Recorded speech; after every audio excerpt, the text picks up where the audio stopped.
굿모닝!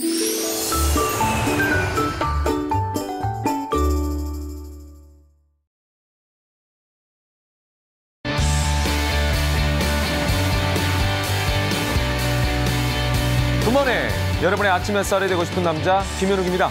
굿모닝! 여러분의 아침 공기가 되고 싶은 여자 최정입니다. 자, 어제 부산이 말 그대로 물난리를 겪었는데요.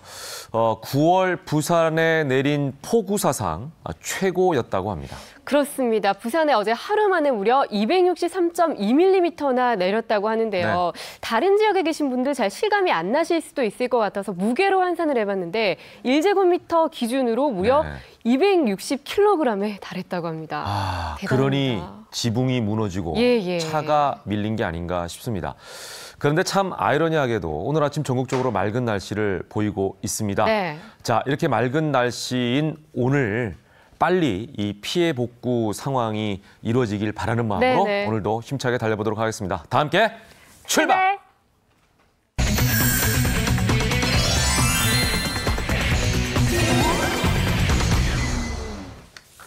먼저 피플앤 이슈로 시작하겠습니다. 정철진 칼럼니스트 나오셨습니다. 어서 오십시오. 네, 안녕하십니까. 네. 자, 방금 전에 그 부산에 터진 물폭탄 소식 얘기를 했는데요. 이 얘기부터 해보죠.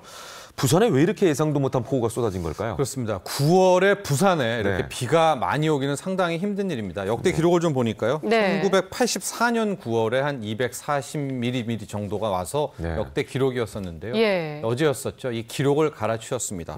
부산 지역만 보면 최대 358mm고요. 시간당 116. 이건 거의 물폭탄 수준이 내린 겁니다. 통영 거제에도 200mm가 넘게 왔었는데 좀 이렇게 되니까요. 뭐 주택, 도로가 곳곳에 파손이 됐었고 그 시간당 집중 물폭탄이 내렸을 때는 무려 600건의 인명 구조 요청이 나왔다라고 합니다.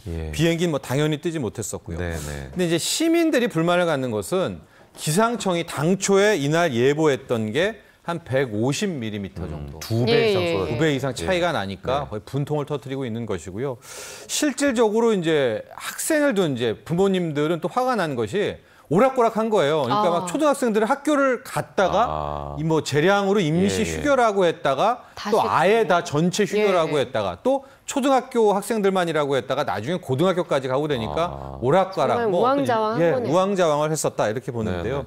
이제 모든 화살이 기상청에 이제 쏘이게 된 겁니다. 그러니까 뭐 한 것이냐라는 이제 지적들이 나오고 있는데 여기에 대해서 부산 기상청은 이 비구름이 워낙 짧은 시간에 만들어지고 또 사라졌기 때문에 예측을 할 수가 없다라는 얘기와 함께 현재 과학기술이 아무리 발달했다라고 해도 이 비 내리는 양도 정확하게 맞추기가 힘든 게 사실이다. 또 이런 한계를 드러냈는데 또 이런 해명이 현재 부산 시민들한테는 안 통하겠죠. 그렇죠. 오히려 더 화를 돋우는 또 그런 양상이 됐습니다. 네, 문재인 대통령 오복 중 하나라는 치아복은 없는 모양입니다. 어제 어금니 2개를 뽑았다고 하는데요. 청와대에 들어가면 치아 한두 개쯤은 빠질 각오를 해야 한다. 이런 얘기가 있던데요. 그런 것 같습니다. 이제 8일 날 임플란트 시술을 받았던 것이 뒤늦게 알려졌습니다. 러시아 방문을 마치고 와서 어금니 2개를 이제 절제를 한다. 어제가 아니라 8일이었군요. 했었던 것 같은데요. 이 아무래도 그동안의 대선 워낙 빠르게 진행되지 않았습니까? 북한 문제 또 미국 도널드 트럼프와도 이제 만나고 이렇기 때문에 아마도 그 스트레스가 우리가 흔히 이로 많이 치아로 가지 않습니까? 갔던 것으로 알려져 있는데요. 실질적으로 이제 문재인 대통령은 노무현 대통령 시절에 민정수석 할 때 이미 한 10개 정도의 뭐 임플란트나 이런 것들을 했었던 모양입니다. 저게 자서전인 문재인의 운명에 있었던 내용인데 당시 그러니까 노무현 정부 시절에 일하는 동안에 치아를 한 10개쯤 빼고 이미 임플란트 시술을 했었는데 이번에 또 어금니 양쪽을 또 하게 된 거 아닙니까? 근데 이 청와대의 이 일이 참 만만치가 않은 게요. 문재인 대통령뿐만이 아니라 임종석 비서실장도 7월에 이미 또 임플란트 시술을. 그렇군요. 그래서 참 청와대 일 요즘에 굉장히 힘들겠구나. 그러면서 나오는 게 청와대에서 근무하려면은 이 뭐 적어도 2-3개쯤. 그래서 나온 말이에요. 치료할 각오를 해야 된다. 또 이런 얘기들이 돌고 있다고. 그만큼 이제 업무의 강도가 스트레스에다라는 얘기겠죠. 자, 오늘 오전 7시 북한에 대한 제재 내용을 담은 안보리 결의안이 표결에 들어갔는데 조금 전에 결과가 나왔죠. 그렇습니다. 우리 국내뿐만 아니라 전 세계가 주목한 오늘의 가장 큰 핫 이슈일 것 같습니다. 대북 제재 방금 전에 유엔에서 통과가 됐습니다. 네. 우리가 5대 상임 이사국이라고 하죠. 미, 네. 중러, 프랑스, 영국. 이들이 치열하게 그 북한 제재 수위를 놓고 많은 치열한 경론을 했는데 우선 만장일치로 통과는 됐지만 네. 제재 수위는 상당히 낮아졌습니다. 한 3가지 정도를 보면은요. 당초의 핵심이 원유. 네. 전면적인 수출 금지 아니었습니까? 예. 근데 일단은 30% 정도만 깎자라고 해서 이제 400만 배럴 수준으로 줄이는. 네. 그럼에도 불구하고 의미가 있는 것이 원유를 건드렸던 제재는 대북 제재는 이번이 처음이었었거든요. 그래서 이제 30% 정도를 차단한다는 것이고 예. 반면에 북한산 섬유 제품은 전면 수입 금지를 네. 했고요. 노동자에 대해서는 일단은 신규 노동자는 받아주지 않는다. 그러나 현재 뭐 전 세계에서 일하고 있는 이미 일하고 있는 네. 노동자는 일단은 두자라는 것이고 또 하나 김정은과 김정은 일가, 김정은 관계인에 대해서 뭐 아예 해외여행 금지, 계좌 동결 이런 것도 추진을 하려고 했거든요. 네. 근데 이 부분은 빠졌어요. 일단은 이제 빠졌습니다. 그럼에도 불구하고 어쨌든 원유에 대한 제재가 일부 포함된 이제 첫 번째 대북 제재가 만장일치로 통과됐다는 점을 말씀드리고 싶습니다. 자, 어쨌거나 이제 북한 제재에 대해서 좀 구체적으로 윤곽이 드러났다는 게 의미가 네. 있겠네요. 그렇습니다. 네, 네. 부산 여중생 폭행 사건의 가해자 한 명이 어제 구속이 된 데 이어서 네. 여학생들의 일탈이 이어지고 있습니다. 이번에는 무면허 여고생이 20대 가장을 사망에 이르게 했습니다. 이 뉴스도 지금 굉장히 떠들썩한데요. 이제 네. 10일 새벽 한 2시 반 정도에 이제 여고생들이 무면허겠죠, 당연히. 모여서 부모님 차를 끌고 나갔다가 강릉에서 일어난 일인데요. 20대 가장입니다. 이제 퀵 서비스를 하고 있는 상황이 나오고 있는데 와 정면 충돌을 해서 20대 가장은 바로 사망을 했는데 문제는 이제 저 여고생들이 무면허 아니겠습니까? 게다가 또 18세 미만입니다. 아마 고1인 걸로 파악이 되고 있는데 그래서 이제 소년법에 또 적용을 받게 되는 겁니다. 그래서 무면허에 엄밀히 말하면 지금 사람을 죽인 그런 교통사고에도 불구하고 또 소년법 적용을 받게 되니까 지금 온라인들 네티즌 여론은 저 사고 자체의 안타까움도 있지만 이럴 줄 알았다. 그러니까 아예 또 소년법 폐지라는 최근의 이 동향이 다시 또 크게 불거지고 있는 그런 참 안타까운 사고가 지금 발생한 그런 겁니다. 그러네요. 뭐 진실공방도 나오고는 있는데요. 이제 가해자 측에서 또 그 20대 가장이 과속에 헬멧도 착용하지 않았다. 저렇게 맞서면서 또 온갖 비난을 받고 있는 거죠. 왜냐하면 무면허가 어마어마한 잘못이잖아요. 입이 10개라도 할 말이 없는 건데. 자, 그러다 보니까 저도 이제 딸이 뭐 어리긴 합니다만 딸 가진 부모들 입장에서 굉장히 걱정이 많을 것 같아요. 그렇습니다. 자, 호기심에 차를 몰고 나가는 이 자식도 문제입니다만 이런 자식도 있네요. 아버지에게 유학비를 달라고 소송을 건 자식이 있네요. 근데 이 사건을 보니까 정말 긴 이야기였더라고요. 2010년부터 시작이 됐는데 2010년에 둘째 아들이 이제 자기도 유학 가고 싶다라고 계속 이제 주장을 한 겁니다. 근데 아버지는 아니다라고 얘기를 했고요. 결과적으로 이제 이 부부는 이혼 소송을 밟게 되고 이 둘째 아들은 외가의 도움으로 그러니까 어머니와 함께 따로 살면서 유학 생활을 한 겁니다. 그래서 이제 중학교, 고등학교를 가고 대학에 가게 됐는데 이 아들이 대학 학비가 워낙 비싸니까 여기에 대해서 자신의 아버지에게 학비를 달라라고 참 이해는 안 가는데 소송을 하게 된 겁니다. 그래서 1억 4천만 원을 아버지는 당연히 아버지로서 줄 의무가 있다라고 소송을 했는데 여기에 대한 대법원 판결이 나왔습니다. 대법원은 여기에 대해서 결론은 줄 필요가 없다. 이 미국 유학 비용 같은 정도는 우리가 통상적으로 부모가 부담해야 될 양육비에 포함되지는 않는다. 특히 이제 이 아들이 이미 대학생이기 때문에 성년 아닙니까? 그런 점도 감안을 했다는 사실을 알려드립니다. 네, 이번에는 오늘의 영상으로 보는 이슈 어떤 소식이죠? 요즘에 이제 그 지하철역에 내리다가 보면요 안내 멘트를 자세히 들어보면 역 이름과 함께 무슨 은행, 뭐 기관 이름도 함께 언급을 하고 있습니다. 왜 그런지 또 지금 어떤 사안인지를 영상을 통해서 함께 확인하시죠. 이번 역은 종각역입니다. 이번 역은 종각, SC제일은행역입니다. 지하철 1호선 종각역의 안내 방송이 지난달부터 달라졌습니다. 지하철 종각역은 지난 8월 1일부터 종각 SC제일은행으로 함께 쓰이고 있는데요. 전동차 안내 음성 안내와 제 옆으로 보이는 역 이름 간판 모두 이렇게 변경됐습니다. 은행을 한번 찾아봤거든요. 근데 이제 이쪽에 은행이 있다는 거를 이렇게 방송으로 좀 많이 알게 돼서. 1987년 종각역 1, 2번 출구 바로 앞에 본점을 지은 SC제일은행은 종각역의 상징 같은 존재입니다. 그래서 이번 영명병기를 통해서 브랜드 인지도를 올리고 또 30년 전에 신축된 이 본점 건물 자체가 종각역 사거리의 랜드마크가 되길 원합니다.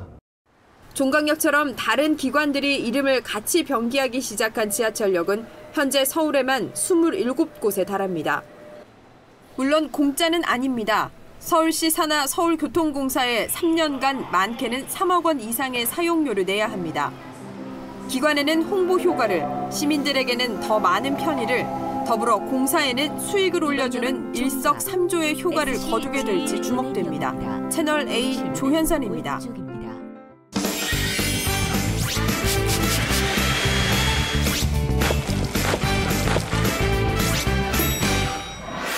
살림의 지혜를 알려드리겠습니다. 살림구단 엄지척 시간입니다. 오늘 스튜디오에 바다 냄새가 진동하는데요. 오늘의 그렇습니다. 주제부터 확인하겠습니다.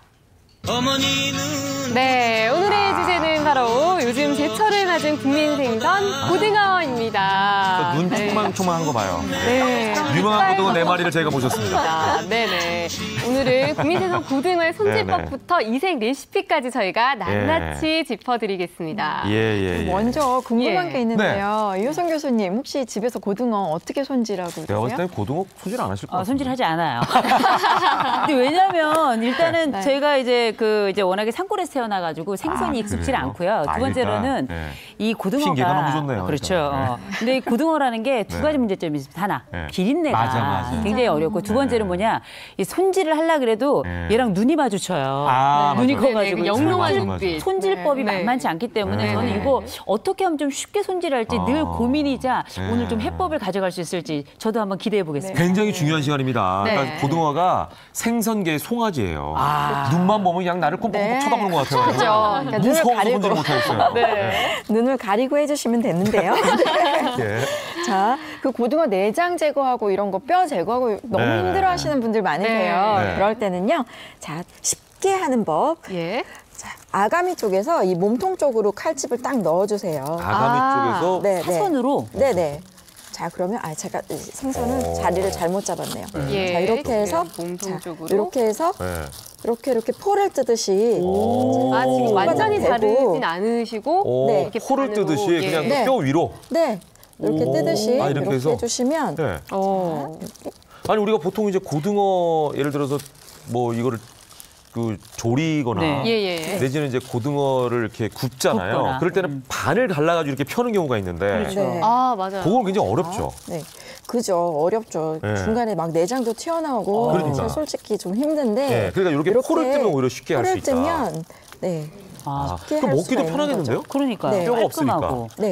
이 뼈를 약간 밑으로 받치듯이 해가지고 이렇게 쫙 사선으로 뜨는구나. 그리고 제가 지금 도마 위에 못 깔았어요.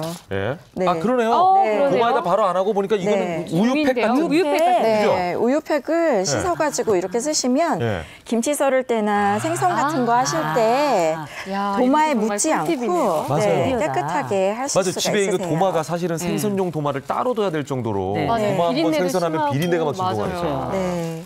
자, 이렇게 포가 떠지면 깔끔하죠. 씻는 거를 깜빡했네요. 그러니까 우리가 요거를 반을 잘라서 이렇게 굽는 거는 어려우니까 포를 떠서 생선 요리를 하는 게 쉽다. 얼음물에다가 담그시나요? 그러니까 일단은 지금 차가운 물에다가 이제 흐르는 물에 닦은 게 제일 좋은데 일단 지금은 흐르는 물이 없으니까 이제 차가운 물에다가 닦아서 이렇게 하면 핏기며 이렇게 부산물들 제거하고. 근데 이제 뜨거운 물이 아니라 차가운 얼음물에 생선이잖아요. 차가운 물에다 해서 깔끔하구나. 깔끔하게. 진짜 깔끔하게 고등어 한 마리가 그냥 양쪽으로 딱 이렇게 분리가 돼 버렸네요. 위를 발라내니까. 이거 바로 구워 먹고 싶은데요. 그러네요.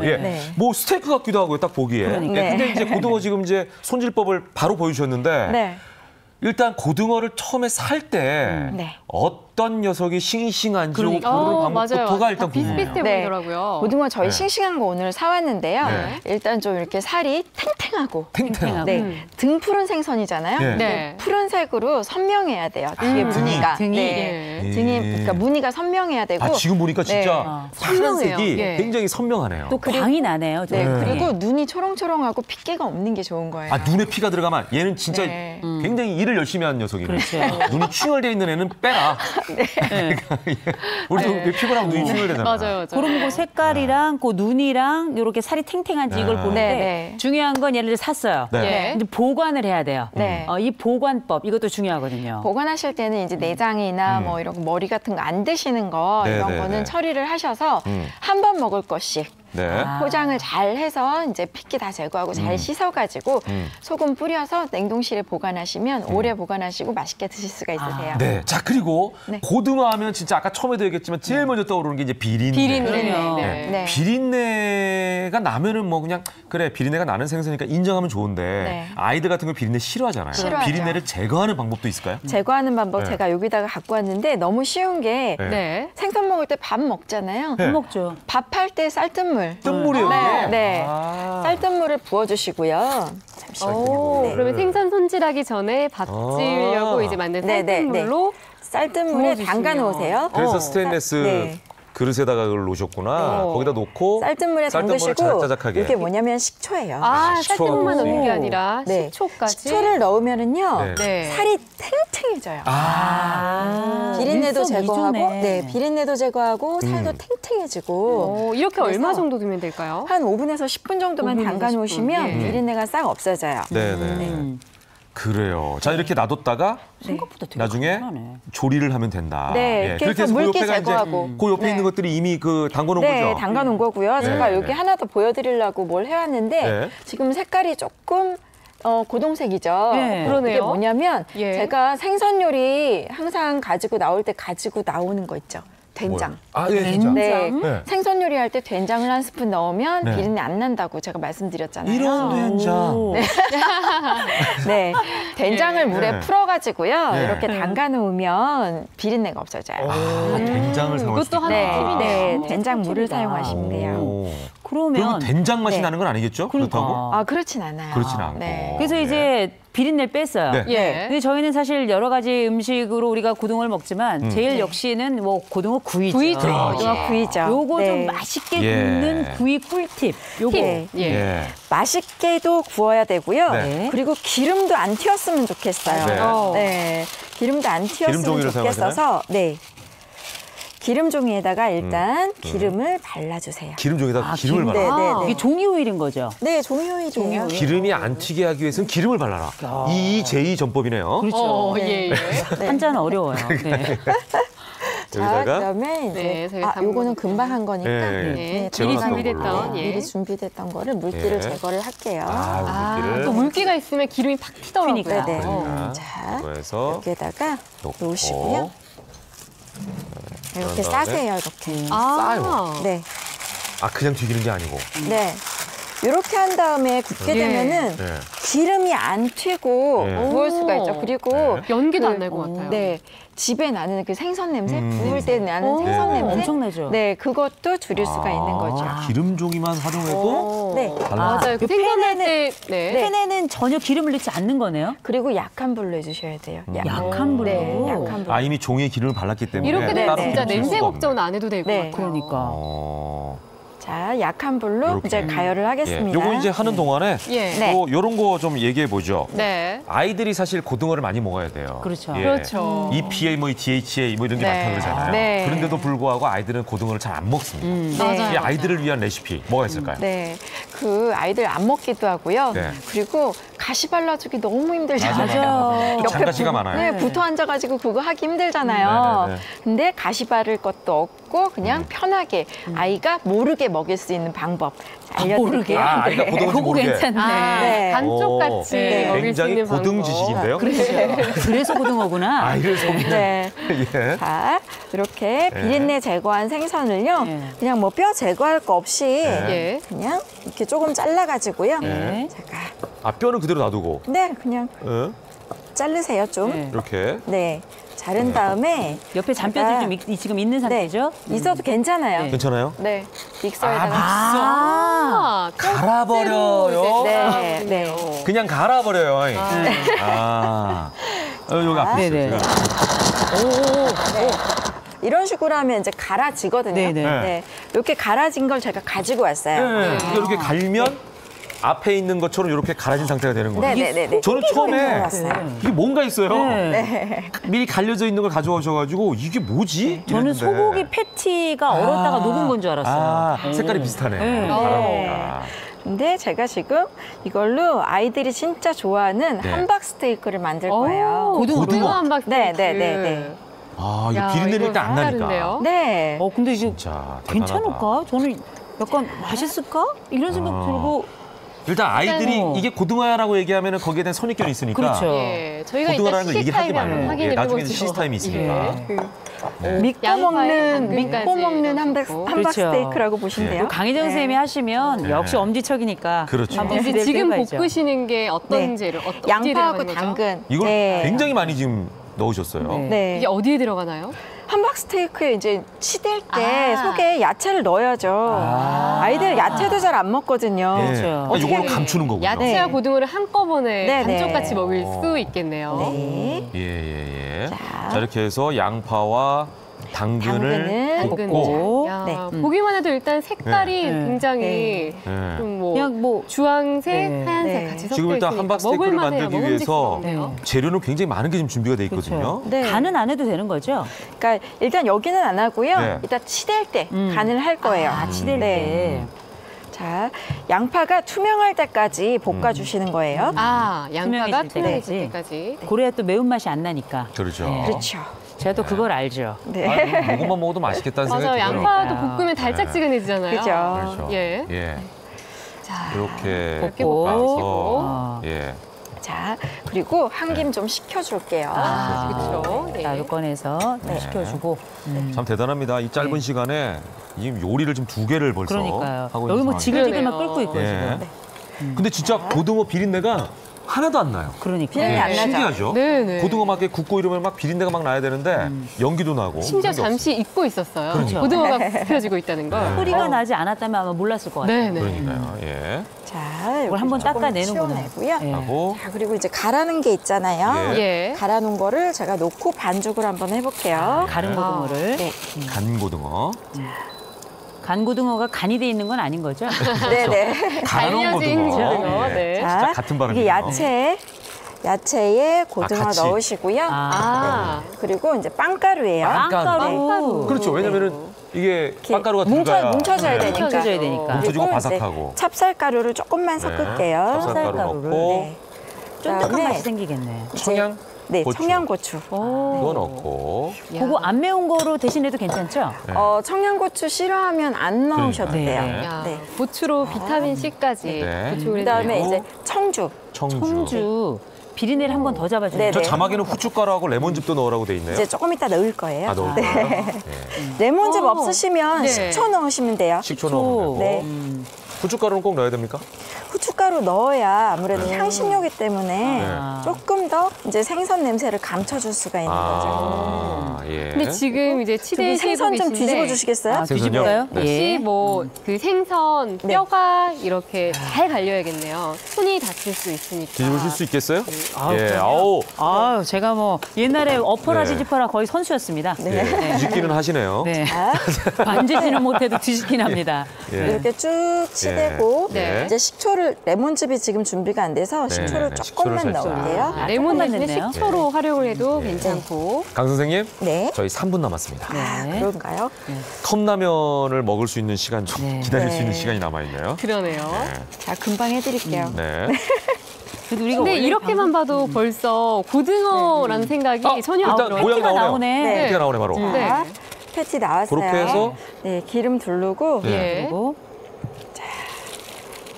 그렇게 해서 이렇게 튀기면 함박 스테이크. 그렇게가 아닌 거죠? 근데 안에 또 뼈까지 같이 있으니까 이게 칼슘도 보충할 수 있을 것 같아요. 거기다가 각종 채소에. 채소가 아니에요. 이거. 로즈마리. 이거 채소라고 하다가 있어. 허브죠, 허브. 풀 아닌가요? 좀 판 줄 알고. 자, 이렇게 허브를 해서. 같이 사용하면 네. 진짜 비린내를 더 한 번 잡아주는 거죠. 비린내 걱정 뭐 안 해도 되겠네요. 안 하셔도 돼요. 예. 여기 있는 요 재료는 뭐예요? 앞에 있는 거? 빨간 그거는 제가 소스를 좀 만들어 왔는데요. 예. 저게 뭐냐면 레드 와인에다가 방울토마토 넣고 예. 뭐 굴소스 넣고 해서 예. 한번 끓인 거예요. 예. 이거 어디다 써요? 함박 스테이크에 소스를 써요. 뿌릴 때. 네. 소스가 필요하군요. 만약에 소스가 없으면 그냥 뭐 마트에서 오! 파는 소스 뭐 쓰셔도 돈가스 소스 쓰셔도 되고요. 스테이크 소스 쓰셔도 돼요. 놀랍다. 맛있겠다. 네. 근데 이게 구워지는데 비린내가 안 나요. 그러니 안 신기하다, 나죠. 진짜. 네. 아니, 고등어인지 모르겠다니까요? 그러니까요. 처음에 반쪽 같아요. 원래 모양을 보니까 이게 고등어다라고 네. 알지. 이거 명절에 동그랑땡 대신해도 되겠어요. 괜찮네. 네, 그렇죠. 그럼 이제 또 그러니까. 추석 다가오죠. 네. 근데 우리 집도 그 초등학생들 조카하고 예. 저희 아들 가는데 그때 그 초등학생들 같은 경우 아이들 고등어 잘 안 먹거든요. 그렇죠. 이렇게 해주면 좋겠네. 그러니까 이게 예. 어르신들을 위해서도 되게 좋겠어요. 예. 네, 그렇죠. 자, 이제 이렇게 했다고 치고 네. 네. 시식은 꼭 여기 해봐야 되니까 이게 맛을 꼭 완성된 봐야 거, 돼요. 네, 완성된 거 있고요. 예. 제가 그 옆에 그 일명 고고고예요, 쟤는. 예. 아, 네. 요거는 지금 함박스테이크고. 그건 함박 스테이크고요. 예. 저 옆에 있는 건 이제 그 옆에 있는 고고고. 거. 네, 예. 못 보는 네. 음식인데 그 옆에 있는 뭐죠? 요건 뭐예요? 네, 진짜 모양새가 고고고. 다르네? 고구고. 고등어, 고구마, 고로케. 고등어, 고구마, 고로케. 고등어 고구마를 그렇게 했구나. 네. 고등어, 고구마를 섞어서 똑같이 하면 되는 거예요? 네. 먹음직스럽다. 야. 야, 이렇게 굉장히 소스 궁금합니다. 뿌렸어요. 진짜 왜냐면 이건 네. 고등어기 때문에 꼭 먹어봐야 돼요. 자, 위에서 꼭 먹어봐야 돼요. 소스를 이렇게 올리니까 더 예쁘네요. 네. 일단 시간이 없으니까 네네. 저희끼리만 먹자고요. 네, 좋습니다. 자, 왜 자. 그러세요? 저희 여기 따뜻한 거 기다리고 드릴 거예요. 기다리면 고등어 시식타임. 함박 스테이크. 이게 식은 거잖아요, 지금 제가 봤을 때. 네네네네. 식은 건데도 비린내가 전혀 안 나요. 이야. 야, 불편하네. 그 생선인지 잘 모르시겠죠? 맛있다. 애들 잘 먹겠는데요, 이거? 괜찮네요. 예. 고로케 이렇게. 한번 드셔보세요. 고로케는 거기 이제 겨자 소스인데요. 네. 그거를 살짝 찍어서 드셔보세요. 겨자 소스를. 네. 네. 야. 그 고등어하고 고구마가 되게 잘 어울려요. 어머머. 고등어, 고구마, 고로케. 고로케. 고로케. 네. 이거 팔아야 돼요. 그러니까. 이거 진짜 이거. 야, 괜찮네요. 예. 이게 쫀득하면서도 깔끔하고요. 그러니까요. 괜찮네. 자, 저희는 이제 나중에 방송 끝난 다음에 이걸 나머지를 먹도록 하겠습니다. 네, 네. 역시 오늘도 엄지척이었습니다. 감사합니다.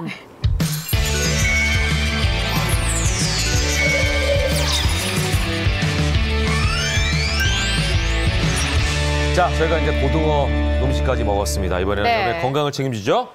치유비책 시간입니다. 그렇습니다. 자, 아침 저녁으로 쌀쌀한 날씨가 이어지면서 정말 가을이 성큼 다가왔구나라는 걸 느끼시는 분들 많을 텐데요. 네네. 풍성한 먹거리와 붉게 물든 단풍이 그리운 가을. 자, 하지만 가을과 함께 찾아오는 불청객이 있습니다. 그렇습니다. 바로 오늘의 주제는 알레르기성 비염입니다. 그렇습니다. 자세한 이야기 두 분 네. 모시고 나눠보겠습니다. 먼저 이승남 가정의학과 전문의 송영섭 한의사 나오셨습니다. 어서 오십시오. 안녕하세요.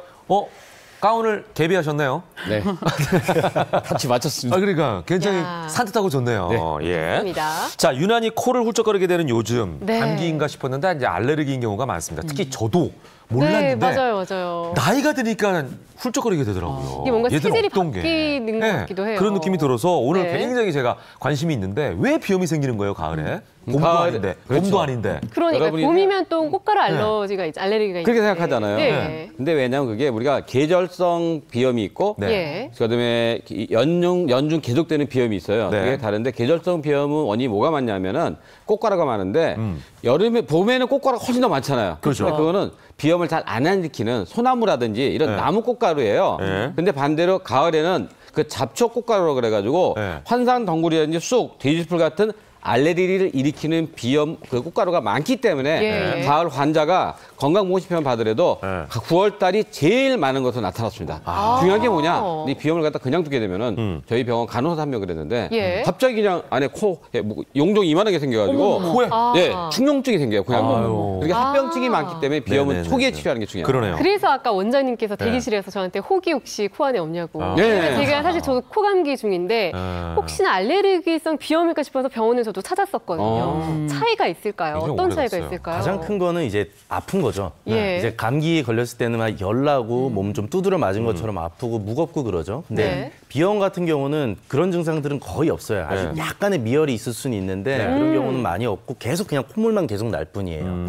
그리고 감기 같은 경우는 한 일주일 정도, 뭐 길면 2주까지 뭐 요 정도의 기간이 있는데 비염은 뭐 한두 달이 가든가 아니면 만성 비염이 1년 내내 그냥 아침에 일어나면 계속 콧물 나고 그러죠. 그다음에 원인 자체도 많이 다르고 원인 자체가 아예 다르네요. 그렇죠. 원인은 감기는 바이러스 때문에 걸리는 거고 비염 같은 경우는 얘기하셨던 뭐 꽃가루나 이런 것들이나 아니면 본인의 면역력이 떨어지거나 아니면은 코에 점막이 좀 약해져가지고 생기는 경우들이 많습니다.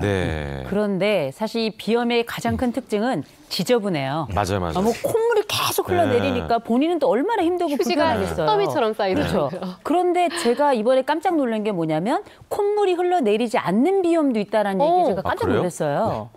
그러니까 비염이 여러분이 생각할 때는 꼭 콧물만 나오는 것 같은데 비염 증상은 여기서 약간만 있고 콧물은 안 나오면서 어디 가느냐? 눈으로 가요. 눈이 막 가려우기 시작하는 거예요. 코와 눈이 또 연결되어 그렇죠. 이게 다 비염이 알레르기, 결막염, 비염, 천식, 아토피가 다 사춘이에요. 그래서 눈으로 갈 수가 있고 두 번째 뭐냐? 콧물이 뒤로 넘어가면서 앞으로 안 나오고 막혀 있으니까 목을 간질간질하다 보니까 기침을 하게 되는 거예요. 세 번째는 뭐하냐? 이것도 간질간질하니까 음성특이 뭐예요?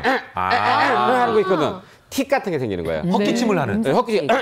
이게 문제는 뭐냐? 비염이 나도 얘가 버리시게 되게 되면 평생 갈 수가 있고 마지막으로 이제 갑자기 막 코피가 나는데 비염인데 코피가 나. 왜? 점막이 약해졌기 때문에 염증이 생겨서 이렇게 다른 증상으로 나타날 수가 있습니다. 그리고 또 알레르기 비염 같은 경우에는 낮에는 괜찮다가 이른 아침이나 밤에 생기는 경우가 있는데 밤에 그렇죠. 그거 왜 그런 거죠? 특히 아침이 많죠. 아침에 딱 일어나자마자부터 이제 코 풀기 시작하고 아침에 좀 뭐 할 때 콧물이 계속 나오는 경우들이 많은데 이게 정확한 이유는 없어요. 정확한 이유는 아직 밝혀지지는 않았는데 봤을 때는 거의 몸의 밸런스가 좀 안 맞을 때 그러니까 체온이나 이런 것들이 약간 좀 춥게 특히 이렇게 비염이 심하신 분들은 아침에 좀 일어났을 때 약간 좀 춥던가 날씨가 좀 쌀쌀해지거나 이럴 때 좀 심해지는 경향들이 많거든요. 그래서 몸의 밸런스가 좀 떨어지고 면역력이 약간 좀 떨어졌을 때 이른 아침이나 아니면 밤 늦게 좀 체력이 떨어졌을 때 좀 비염기가 좀 심해지는 경우들이 많습니다. 그렇군요. 자, 그러면 이제 알레르기 비염 그것이 궁금하다 자세하게 좀 살펴보도록 하겠습니다. 첫 번째부터 보겠습니다. 알레르기 비염 방치하면 이것까지. 알레르기 비염 방치하면 뭐까지 갈 수 있나요? 뭐 이거 절대 못 맞죠. 뭐 이런 거 아닌가요? 뭘까요? 치매? 다가는 치매보다 심한 게 있어요. 성장장애까지. 어린아이들은 성장장애, 어르신들은 치매까지. 왜 그런 거죠? 왜 생기냐면은 우리가 코가 막히다 보니까 잠을 갖다 잘 못 자요. 못 자잖아요. 산소 공급이 부족해지니까 뇌기능에 문제가 돼서 바로 치매가 생길 수가 있고요. 아이들은 그렇겠네요. 밤에 잘 때 뭐가 많이 나오죠? 성장 호르몬이 많이 나오는데 막 뒤척이다 잘 못 자다 보니까 바로 성장 장애까지 생기면서 이것뿐만 아니라 아까도 얘기했지만 뭐가 생기느냐 바로 천식이 생겨요. 우리 알레르기 비염 환자의 40%가 천식이 있고요. 천식 환자의 80%가 비염을 갖고 있습니다. 또 한 가지는 이게 비염이 심하다 보면 코가 막히니까 밤에 잘 때 어떻게 자죠? 이불 벌리고 자요. 맞아. 구강 구조도 왠지 바뀔 것 같아요. 그렇죠. 굉장히 많아요. 근데 애들이 뭐가 문제가 되냐. 어른은 다 컸지만 애들이 이렇게 자다 보면 입 벌리게 되다 보면 입이 튀어나와요. 얼굴이 길어져요. 바로 그 아데노이드 형이 생기기 때문에 약간 모양이 나빠지기 때문에 굉장히 이런 게 많이 생길 수가 있어요. 그리고 아까 보니까 두통도 생기더라고요. 그럼요. 당연히. 근데 이게 저는 좀 걱정되는 것 중에 하나가 이런 알레르기성 비염 같은 경우는 유전적인 영향이 있다라고 제가 들었어요. 이게 진짜 그런 건지. 이게 전혀 상관이 없을 것 같죠. 그래서 대부분들이 이제 상관이 없을 거라고 생각을 하는데 실제로 이제 연구를 해보니까 부모님 중에 한 분이 비염을 갖고 계신 분들이 보면은 아이들의 한 50% 정도가 비염을 일으키고 하고 가족력이네. 두 분 다 갖고 있으시면 75%가 이제 비염을 갖고 있다라고 얘기를 합니다. 그러니까 이게 딱 유전이다라고 보기는 어려워도 그럴 확률적으로 좀 더 높을 수가 있다라고 알고 계시면 좋겠습니다. 아유 나도 지금 쌍둥이가 150일밖에 안 됐는데 미리 얘네가 다른 무슨 증상이 나타나면 내가 얼마나 미안하겠어요. 예방을 잘 해주셔야겠어요. 내가 물려준 것 같잖아, 꼭 이걸. 부모 입장에서 참 이것도 안타까우니까. 알면 할수록 놀라운데요. 두 번째로 넘어가 보겠습니다. 이것이 부족하면 알레르기 비염 위험이 증가한다고 합니다. 뭐가 부족하면 알레르기 비염? 오늘 참 그럼 이걸 문제가 어려워요. 같은데요. 까보세요. 오늘 좀 난이도가 있네요. 비타민 D. 재밌는데 서울대병원에 이제 강일원 교수팀이 해봤더니 비염 환자하고 아닌 사람을 봤더니 우리가 보통 그 비타민 D 농도가 최저치를 볼 때 17 나노그램 퍼 밀리리터라고 보는데 17이라고 생각하는데 비염 환자 해봤더니 16밖에 안 되는 거예요. 원래 정상을 얼마큼이 좋냐? 30 정도 돼야지 좋은 거예요. 예. 그리고 우리가 비염 환자하고 정상균하고 비타민 D 부족하고 비타민 D 결핍군을 해봤더니 정상균에 비염이 하나도 없으면은 비타민 D 부족군은 몇 프로나 생기냐? 43%가 비염이 생기는 거예요. 그다음에 비타민 B 결핍군 많이 떨어진 사람 이런 사람들은 56%나 비염이 생기기 때문에 그만큼 비타민 D 부족이 문제가 되니까 반대로 얘기하면 비타민 D가 많으면 이걸 좀 예방할 수 있다. 예방할 수가 있죠. 그러니까 반대로 아까 애들 얘기했잖아요. 애들 키울 때 햇빛 잘 쬐고요. 비타민 D 풍부한 음식 먹이고 또 하나 나중에 팁을 드리겠습니다. 네, 그리고 비타민 D뿐만 아니라 또 하나 더 있다면서요. 뭐가 부족하면 안 될까요? 뭐가 부족하면? 네. 잠을 잘 못 자면. 수면. 수면 부족하거나 반대로 과로가 너무 심하거나 인스턴트 같은 거 많이 먹거나 야식 같은 걸 많이 먹게 되면 우리 몸에서 면역력이 떨어지면서 염증을 일으키기 때문에 이런 걸 주의해야 됩니다. 건강한 생활 습관이 중요할 것 같아요. 자, 세 번째 넘어가 보겠습니다. 영조. 정말 장수했던 왕으로 유명하죠. 이것으로 알레르기 비염을 잡았다고 하는데요. 뭘까요? 생맥산. 처음 듣는 얘기인데? 우리가 영조가 오래 살았다는 건 이제 많이들 알려져 있는데 중요한 건 오래 살면서 알레르기 비염이 있다는 얘기는 그만큼 오래 힘들었다는 얘기잖아요. 그렇죠. 중요한 건 나았다는 거 아니에요. 어떻게 나온 건가요, 이게? 이게 지금 보면 기록 중에 영조가 이제 봄철에 계속 기침을 하고 콧물이 났었는데 다른 처방들을 했었는데 잘 낫지 않았다가 생맥산을 먹고선 나았다라고 해요. 생수예요, 생맥산. 네. 그래서 생맥산을 계속적으로 처방을 해줬다고 하는데 생맥산 처음 들어보세요? 네, 처음 들어봐요. 생맥산 같은 경우는 그 여름 때 이제 생맥주는 알아요. 근데 그 얘기할 줄 알았어요. 저도요. 땀이 많이 빠지고 기력이 많이 떨어질 때 차처럼 마시면 좋다라고 동의보감에 나와 있는 그런 약이에요. 그래서 이게 여름 때나 나온 게 그러면 기운이 좀 떨어졌을 때 뭐 이럴 때 좀 열을 좀 올려주면서 그렇게 몸을 좀 컨트롤할 수 있게 좀 먹어줄 수 있는 약인데 지금 앞에 있는 거잖아요. 네네네. 색깔이 굉장히 오미자차 느낌. 약간 오묘하네요. 맞습니다. 이게 지금 오미자도 들어가고 그다음에 인삼도 들어가고 맹문동이라고 이렇게 들어가요. 그러니까 한 가지를 얘기하는 게 아니네요. 약에 한 처방 내용에 들어있는 세트로 묶어서 약이에요. 어디서 처음 들었더라고. 맹문동 2, 인삼1, 오미자 1 이렇게 나와요. 211. 이렇게 해서 이제 약으로 먹는 건데 이제 동의보감에는 이게 굉장히 성질이 강하진 않으니까 그냥 가려서 차처럼 이제 여름 내내 먹으면은 가려서. 그러니까 요건 거죠, 요거. 저기 가지고 있습니다. 차. 되게 오묘하지 않습니까, 색깔이? 네. 갈색도 아닌 것이 붉은색도 아닌 것이 굉장히 오묘한 색깔이에요. 맛이 먹을만해요. 이게 사실은 인삼 맛이 약간 좀 강하게 나면서 약간 새콤하기도 한데요. 신맛은 이제 오미자 때문에 그렇습니다. 한 입에 마시기도 부담스럽지 않고. 그래요. 약간 새콤하면서 약간 쌉싸름한 맛도 있으면서 여러 가지 맛이 있네. 지금 근데 이제 인삼 같은 경우는 이제 열이 좀 뜰 수 있으니까 본인이 이제 열이 많으신 분들 같은 경우는 좀 이렇게 자제하는 게 좋고 우선은 드시기 전에 한의원에 가서 내가 이걸 먹어도 되는지 물어보고 그다음에 거기서 구비되어 있는 생맥산을 우선 먼저 드셔보시고 그다음에 뭐 차처럼 이렇게 끓여서 드시든지 하는 게 올바른 방법입니다. 그럼 집에서 요 세 가지를 사가지고 2대 1대1로 섞어서 그냥 끓이면 되는 거예요? 끓이는데 이제 원래는 이제 약처럼 좀 한 2~3시간씩 이렇게 졸여가지고선 약한 불로 졸여서 차처럼 이렇게 먹는 게 좋은데 그러기 좀 힘들다 그러면은 그냥 한 30분 정도 끓인 다음에 뭐 중불이나 약불로 한 30분 정도 끓여가지고서는 우러나게 해서 좀 그렇게 해서 그냥 드시는 것도 나쁘지 않습니다. 쓴맛이 없어서 편하게 집에서 마실 수 있을 것 같아요. 근데 이걸 이제 오늘 알았잖아요, 저희가. 생맥산이라는 거를. 근데 그 전에 저희가 원래 민간요법이 있어서 잘 알고 있습니다. 코 뚫는 방법. 우리 무즙 갈아가지고 얹고요. 그다음에 그 참외꼭지 그거 사용하고 또 우리 많이 고추냉이 해가지고 얹어가지고 하면 코가 이제 빵 뚫리잖아요. 일시적으로는 굉장히 시원하더라고요. 근데 저희가 그건 알고 있는데 괜찮나요, 그거? 저도 중학교 때 비염을 굉장히 심하게 앓았거든요. 그래서 소금물 가지고 뭐 입으로 한 다음에 코로 뱉고 그런 것도 해봤어요. 죽음이죠, 그거. 중학교 때 한약을 너무 싫어해가지고 안 먹어가지고 그런 식으로 했는데 아니 아버지가 한의사신데 할아버지도 한의사시고 할아버지도 한약이 그때는 싫더라고요. 아무튼 그랬었는데 이게 그때는 좀 뚫려요. 그때는 뚫리는데 일시적으로. 나중엔 결국엔 점막에 좀 더 좀 상처가 생기고 그래가지고 장기적으로 봤을 때는 더 안 좋거든요. 그래서 그런 식으로 하지는 않는 게 좋습니다. 이런 민간요법은 믿지 말아라. 생맥산 외에 비염에 좋은 음식은 또 뭐가 있죠? 이 원장님? 네, 좋은 거는 일단 우리가 비염 생각할 때 먼저 중요한 건 원인을 갖다 없애야 돼요. 그렇죠, 알러된 물질을 찾아서 그걸 갖다가 피하는 게 회피요법이라는 게 있고요. 두 번째로 우리 몸속에서 그 면역이 이게 과반응이거든요. 그걸 갖다가 죽여주는 면역 조절요법이 있고 또 한 가지 뭐가 있냐면 우리 몸속에서 아연이 떨어지고 네. 부리가 올라가게 되면요. 예. 이게 비염을 잘 생깁니다. 그래서 검사를 해도 그게 있나 없나 보는 게 중요하고 마지막으로 뭐가 중요하냐. 우리 몸속에는 그 유산균 제가 항상 얘기하잖아요. 예. 프로바이오틱스라고 있는데 예. 프로바이오틱스를 갖다가 잘 먹게 되면은 우리 저기 스웨덴에서 아니 유럽 2014년 유럽 임상영양학회 학술지에서 스위스의 네슬레 연구팀이 했는데 그 유산균을 갖다 좋은 걸 먹게 되면 우리 몸에 염증을 일으키는 물질이 사이토카인이라는 물질이 있어요. 사이토카인을 갖다 떨어뜨려주면서 2달 후면 비염 증상이나 그 염증을 갖다 없애는데 중요한 건 뭐냐? 그 유산균 종류가 중요해요. 그래서 락토바실러스라든지 비피도박테리움이라든지 이런 복합 균주가 들어있는 걸 먹는 게 굉장히 중요합니다. 그렇죠. 왜냐하면 이거 유산균을 먹으면 장으로 가가지고 이쪽에 면역력에 좀 도움이 되니까. 도움이 되고. 그 전체적으로 이제 어떤 면역력이 생기게 되면은 비염에도 이제 효과가 있다. 이렇게 중요한 건 염증 물질 없애줘서. 아까 누구죠? 쌍둥이. 그러네. 꼭 유산균을 들게 하십시오. 그러니까 이제 이유식 먹이면서 저도 사서 먹이려고 지금 생각 중입니다. 자, 지금까지 가을 알레르기 비염 실체에 대해서 알아봤는데 여기서 끝난다고 하면 저희가 취비책이 아니죠. 네, 맞습니다. 이렇게 주룩주룩 흐르는 콧물 잡는 비법 저희가 마사지법을 한번 준비해봤는데요. 손현서 원장님께서 좀 소개해 주시죠. 예, 이거 한다고 코가 뭐 완전히 완쾌되고 그런 건 아니에요. 근데 이제 콧물이 너무 심하게 계속 흐를 때가 있어요. 주체할 수 없이 계속 나올 때가 있는데 그럴 때 임시방편이라도 좀 꼭 눌러주면 괜찮은 방법을 좀 알려드릴게요. 우선은 눈 사이 콧대 있죠. 콧대 위쪽을 여기를 꼭 눌러주세요. 콧대 위쪽을. 그 언저리가 엄청 코가 막힐 때 굉장히 답답하더라고요. 지금 아마 느끼고 계실지도 모르겠는데 간질간질해요. 예, 눈 사이에 이 콧대 쪽 뼈 있는 부분이요.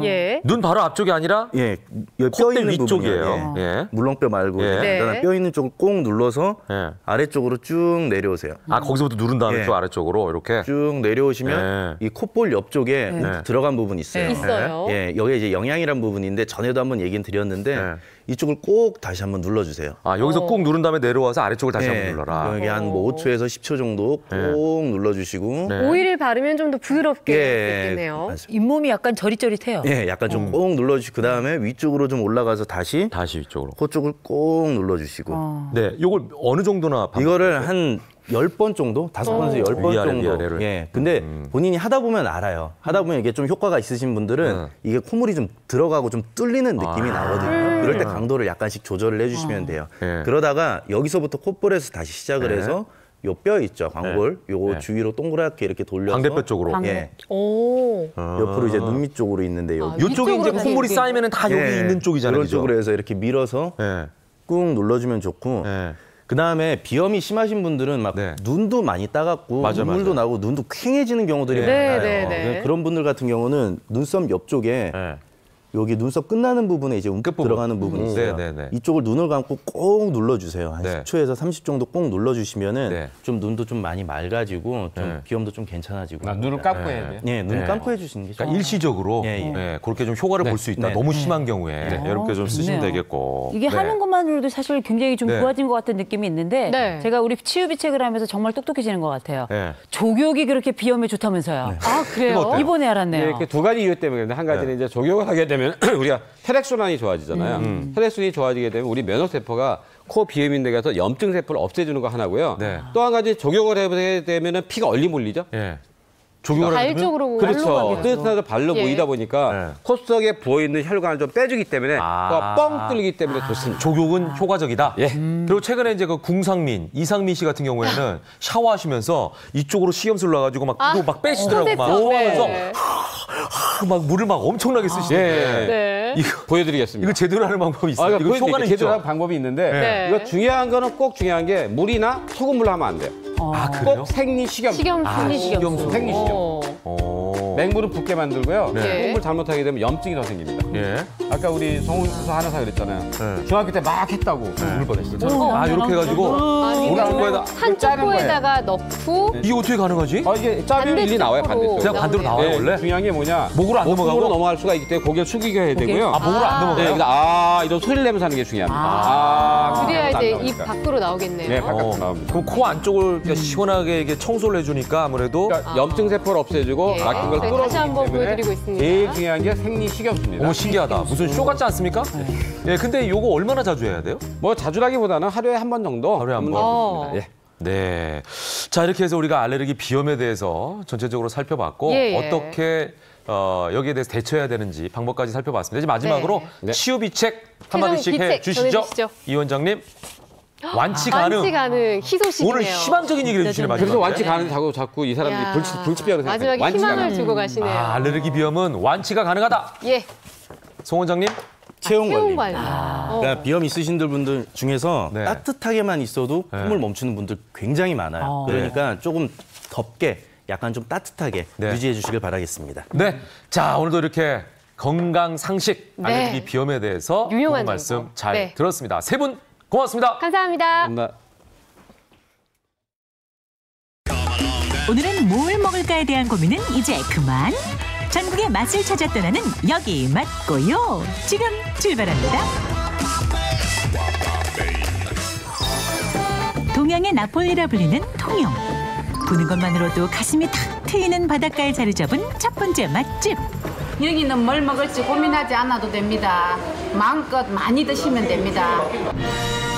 기대감 한껏 상승하던 그때 뭔가 엄청난 게 나타났다. 1층 위에 2층, 2층 다음에 3층, 무려 5층에 빛나는 네 정체를 밝혀라. 이게 바로 5단 해물찜이에요. 문이 열리네요. 꽃게 새우 만두를 시작으로 아래층엔 가리비가 한가득. 바지락, 홍합, 조개가죽도 한층 차지하고요. 전복, 오징어, 문어도 통째로. 마지막으로 해물 육수에 칼국수 가족 입수 마쳤으니 마성의 5단 해물 통찜 소개 끝. 양손 신공 발휘하며 야무지게 한 입, 두 입 골라 먹는 재미까지. 이 맛이야. 하나씩 언제 다 먹어요. 층층이 겹겹이 해산물탑 쌓아서 높이 한 입. 맛있어요. 너무 싱싱해가지고 몸이 바닥바닥해요. 싱싱하고 바다 내음이 나면서 쫄깃해서 깔끔하게 쫀득하게 맛있어요. 바다에서 금방 건져 올린 듯 신선한 해산물들의 향연. 여름에 못다한 몸보신 하고 가실게요. 이 엄청난 해물찜, 이거 어떻게 탄생한 걸까요? 바쁘게 가게를 나서는 사장님의 발걸음을 따라가 봤는데요. 통영 앞바다가 여기 있었구나. 통통하게 살아오른 문어부터 팔딱팔딱 새우, 신선함으로 똘똘 뭉친 조개류까지 하나하나 일일이 골라 담는 사장님의 꼼꼼한 손길. 허리랑 또 서럽을 해서 물건이고 이제 싱싱한 거 들어올 때마다 가져가고 있어요. 신선한 걸 더 좋게 뭐 좋은 걸 구하기 위해서 뭐 손님들한테 이래가 더 신선한 걸 어항에서 바로 공수해온 해산물들. 1번 타자, 바지락부터 바락바락 깨끗하게 씻어 해감해주고요. 다음 가리비도 찜기에 한가득 올려 담습니다. 사장님의 간택받은 싱싱한 문어도 힘자랑 나섰는데요. 어이구! 문어 힘 좋지요. 우와! 카메라를 집어삼킬 듯 힘센 문어 총각도 입주 완료. 1층, 2층 자리 잡는 나름의 규칙도 따로 있다는데요. 맨 밑에는 안 익힌 게 맨 밑으로 가고 우거는 빨리 익힌 거는 차례대로 우거를 올리고 그렇습니다. 이게. 폭폭폭 찜기에 김 오르기 시작하면 먹을 때마다 다음 층 기대되는 5단 해물 통찜 완성. 먹고 또 먹어도 끝날 줄 모르고 아직 마지막 층 도착도 못했는데 벌써 배는 불러요. 맛있다. 해산물 자체가 붓고 있는 천연의 간이 있습니다. 고기에 딱 맞기 때문에 인위적으로 간을 안 해도 저희들 입맛이 딱 맞습니다. 이 해물찜도 맛있지만은 더 맛있는 해물 요리가 있습니다.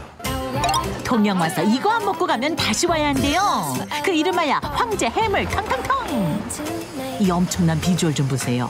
찜에서 맛볼 수 없는 얼큰한 국물 맛이 또 일품이라고요. 깊은 감칠맛이 최고라는 해물탕 육수의 핵심 재료는 바로 비포리라 하는데 이 말린 밴댕이? 감칠맛도 나고 비린내도 잡아주고 더 깊은 맛이 납니다. 이거. 말린 밴댕이를 필두로 밥뿌리, 다시마, 건새우 등 통통하게 채운 육수 주머니 넣고 1시간 푹 끓여주면 해물탕 육수 준비 끝. 제대로 우려낸 육수 넣고 시원한 맛 더해줄 콩나물을 종새우, 가리비, 제철 맞은 꽃게 한 마리와 전복까지 우르르르 하자 헤쳐 모여. 마지막으로 양념장 한 스푼 넣고 보글보글. 사장님, 여기 국물 아니 해산물 넘칩니다. 넘쳐. 이 얼큰한 국물 맛, 아유 끝내줍니다. 짭조름한 통영 앞바다의 맛 그대로 품은 해물탕까지 접수 완료. 집에서 해물탕을 해 먹으면은 비릴 수도 있는데 여기서는 해물이랑 국물이랑 조합이 잘 돼가지고 진짜 깔끔하고 잘 된 것 같아요. 여기 맛보요 공채 공부 찬스 고 찬스 15초 아시죠? 통영에 오시면 아름다운 바다도 보시고 예, 싱싱한 해물도 있고 겨울 되면 굴도 많이 납니다. 굴도 추가도 해드리고 예, 맛있는 많이 드시고 예, 좋은 추억. 이곳은 광주광역시. 아무데나 들어가도 맛있다는 전라도 음식. 이곳에 또 뭐 드시러 오셨나요? 아주 맛있는 최고급 음식 먹으러 왔죠. 저희 1등급 플러스 한우 먹으러 왔어요. 여기 나왔습니다. 언제 들어도 감동스러운 그 이름 한우. 불판에 올리는 순간 촤악 뿜어내는 감동의 하모니. 앞뒤로 살짝 구워 먹기 좋게 착착. 못 참겠습니다. 핏기만 싹 떨어내고 육즙 꽉 잡은 한 점 딱 먹으면 어라 내 고기 어디 갔대요? 다시 한 점 먹어주니 입안에서 눈 녹듯 스르르르.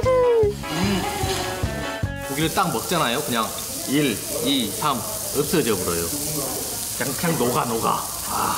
딱 씹자마자 육즙이 쫙 나오니까 그 육즙이 입을 좀 감돌아서 다른 소고기보다 더 맛있는 것 같아요. 한우 맛을 좌우한다는 세 가지 공식, 부위, 손질, 그리고 등급. 커다란 숙성 냉장고 안 차곡차곡 자리 잡은 한우. 1+ 등급 이상이 아니면 절대 쳐다도 안 본다는 한우 고집. 손님들께서도 이렇게 질 좋은 고기를 원하시고 그렇기 때문에 저희들도 일단 1등급으로 해서 질 좋은 고기만을 쓰려고 노력합니다. 1등급에서만 볼 수 있다는 블링블링, 보석처럼 빛나는 마블링. 날렵한 칼솜씨에서 묻어나는 아름다운 자태. 요 최상급 한우에게 무슨 비법과 양념이 필요하겠냐마는 그들에게도 환상의 케미 자랑하는 최고의 짝꿍이 있었으니 그것은 바로 요 소금. 천일염을 이렇게 씻어서 이렇게 볶아서 또 쓰게 되면 고기 맛도 더 좋은 음식을 먹어서 몸에 첫째는 좋고 고기 맛도 더 좋아진 것 같아요.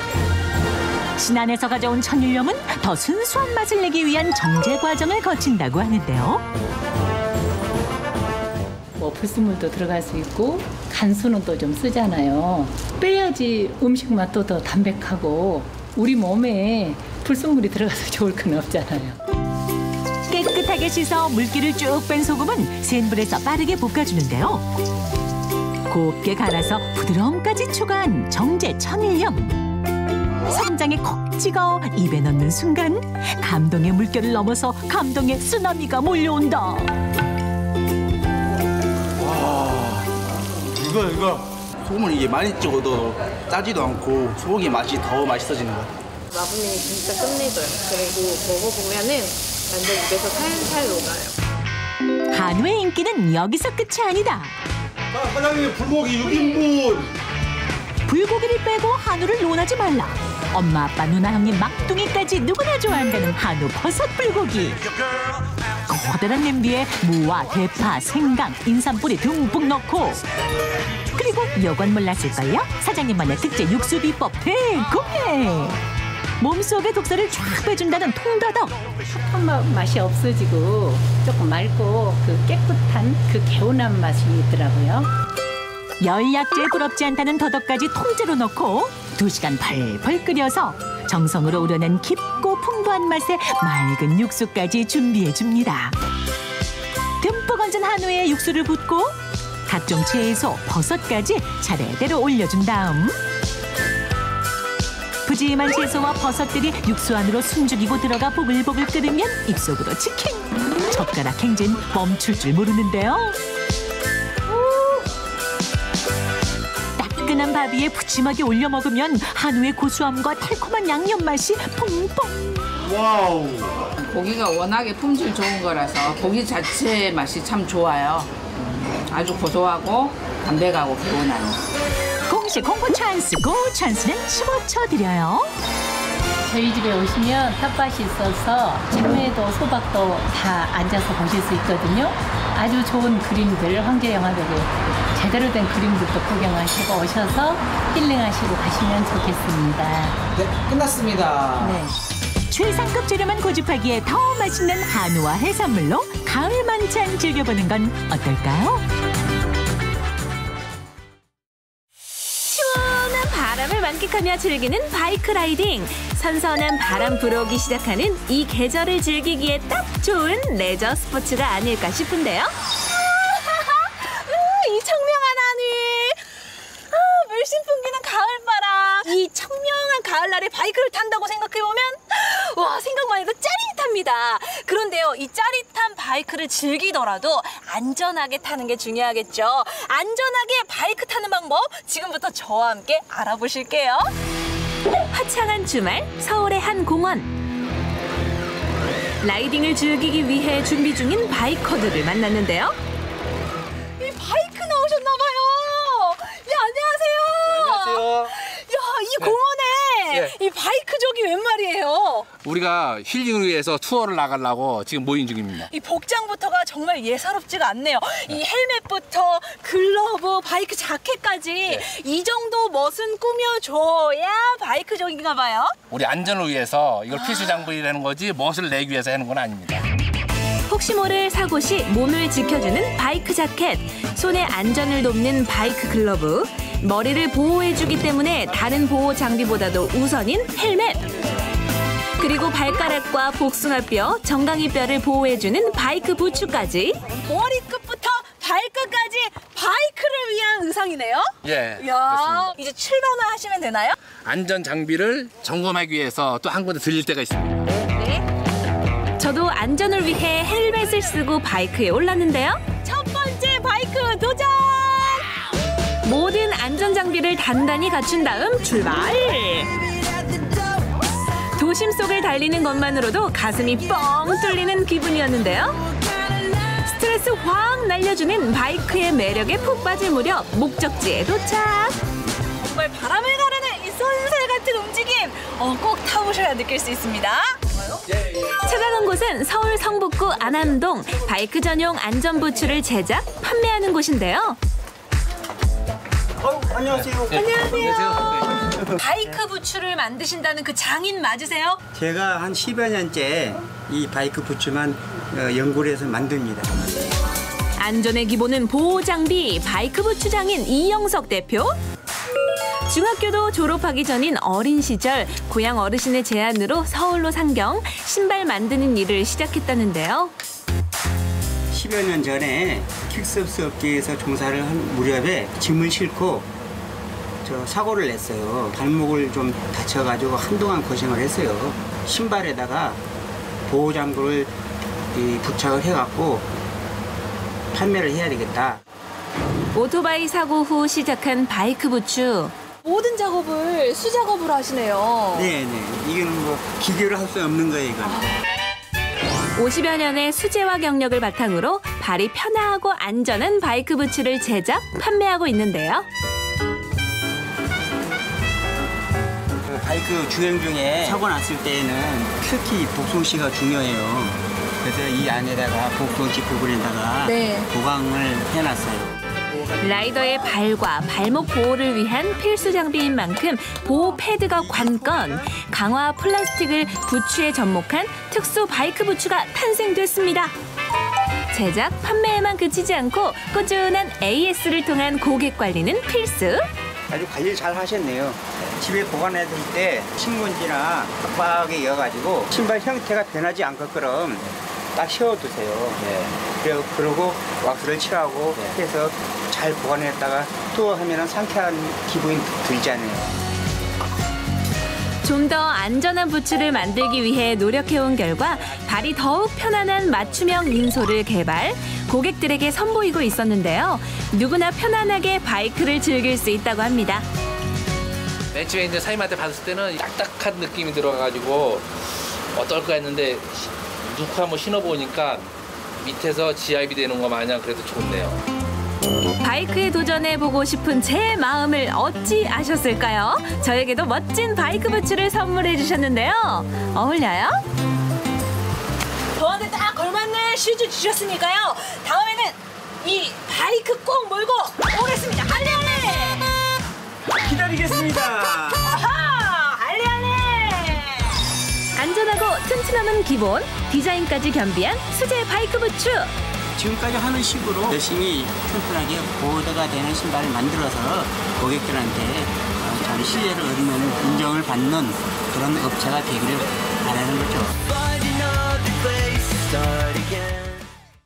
9월 12일에 함께했습니다. 생방송 김현욱의 굿모닝 여기까지입니다. 네, 저희는 내일 아침 8시에 다시 찾아뵙겠습니다. 여러분과 함께한 화요일 아침도 역시 변함없이 굿모닝이었습니다. 고맙습니다. 감사합니다.